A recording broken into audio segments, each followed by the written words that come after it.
my fellow YouTubers and my TikTokers. This is Roy back again. Let's explain a little bit about my experimental table and why I even have it here.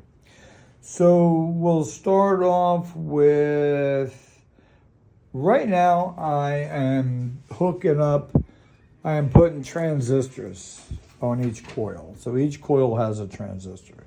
They are 2N3055s.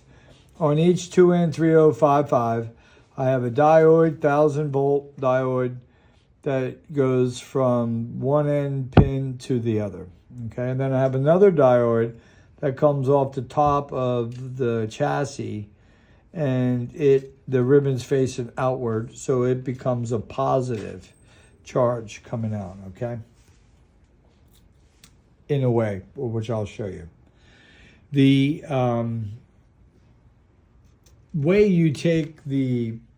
way I take the 2N3055, I'll show you over here, is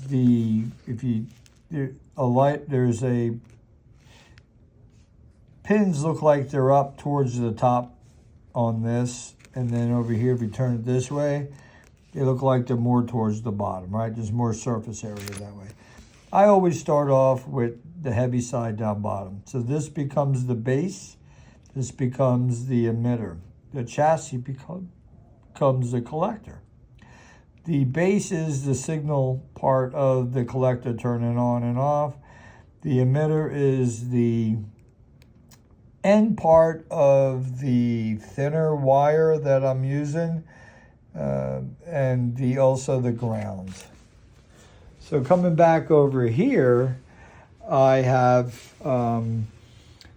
set up to where right now just this one coil that I am using as a spark gap for my high voltage capacitors. Well, we'll get into that right now, but that'll be part of my high voltage Van de Graaff.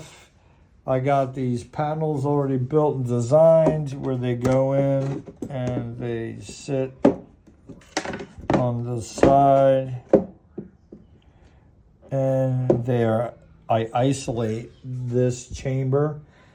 I'll put a collector at the bottom. It'd be a finger of points of some conductor, and same thing in the top here, and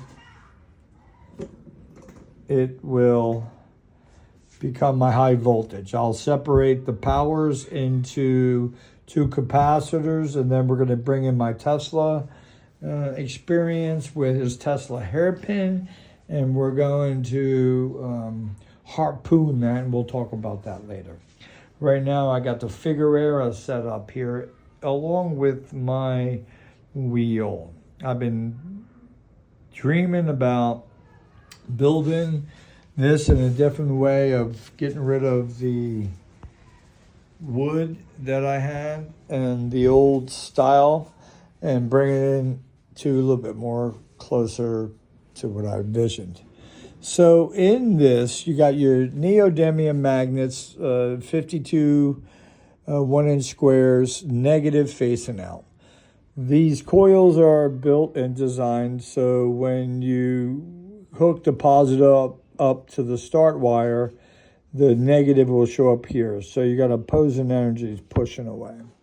Then these coils also are bifilers, so they have a way to connect it up to a 2N3055 transistor. They have a way to be able to turn on and off.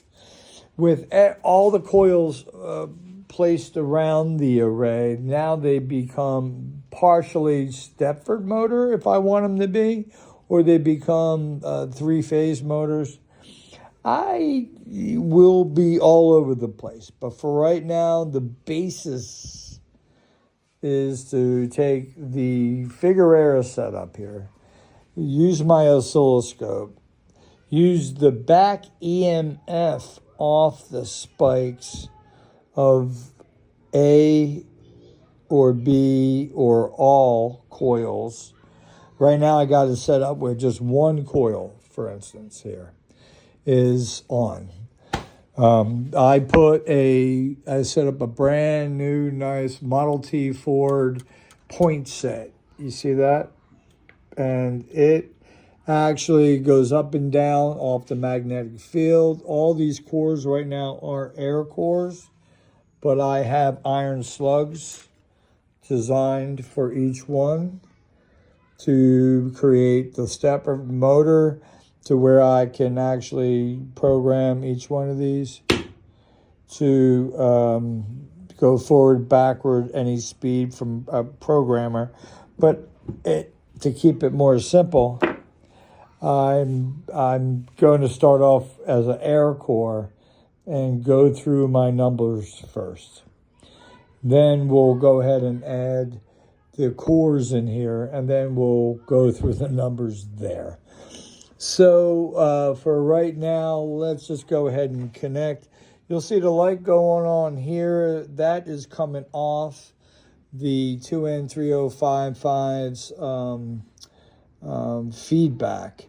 So, which is actually this one right here. But let me explain how this is set up so you guys can get a grip of the Bedini setup here. So you got your 2N3055. You got your diode with ribbon facing this way. Here you got a diode with a ribbon facing outward. And then to start off with, to complete the thin wires on the coil set. So like right here, you got the coil. Then you got two thick wires and you got two thin wires, okay? Well, you got a thin wire and a thick wire that is the start of the wind. And I always count that as where the positive goes. So that allows me to have control of what comes out the other end here, which right now I got the negative coming out. So this is the coil that will sit on top here. So the thick wire of the start of this coil goes to the positive of your source, which is your battery. The thin wire goes to the left side here is your base. Just connect that wire to your base. And then to complete the thin wire circuit, the feedback circuit, you'll go to where the wire is at the end of the spool, and that thin wire goes to the right side pin, and that's the emitter. And then that completes your thin wires, and that's your feedback circuit. Then your drive is that your outside end of your thick wire of your spool there, the end of your spool, goes to the chassis, and we call that the collector. So that's where the negative is allowed to go back out, activate the coil, activates the magnetic field. Therefore, the connector to that, which is your base and your emitter, now decides to shut off. And then the process is a half cycle, which cycles back and turns back on again. So you get the... So this light here only represents that this coil here is firing on. You'll obviously see the wheel turning, but this can be used, which is going to be used, to feeding these coils.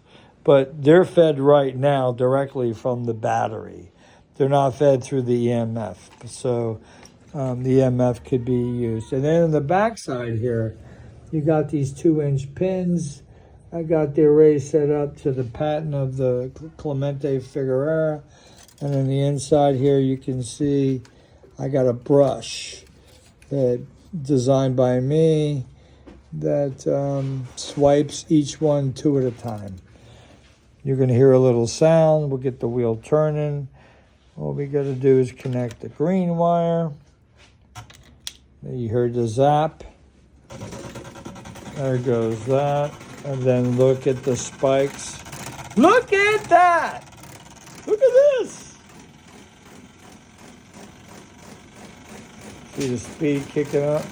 You can see the colors. Let's go into that resistance.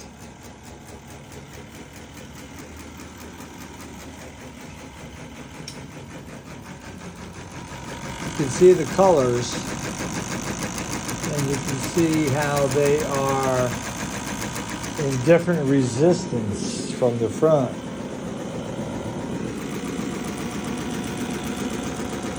Get rid of that light.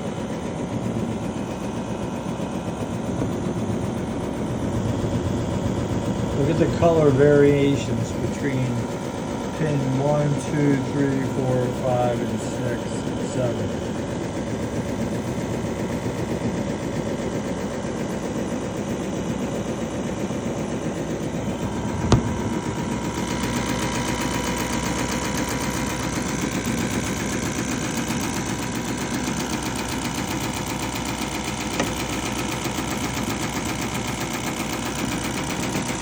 So you can see it does have resistance on the wheel on this. I put tension, close the wheel down. Also the wheel loves, see the color variance? There you see that. Different resistance right there.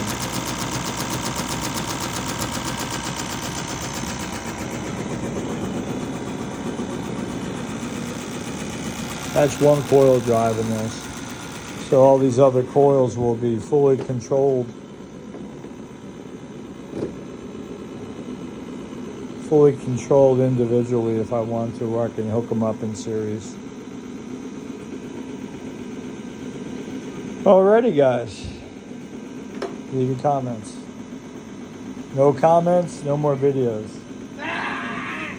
Yeah, look at this. Isn't it marvelous? I'm only joking. Love you much. Have a great day.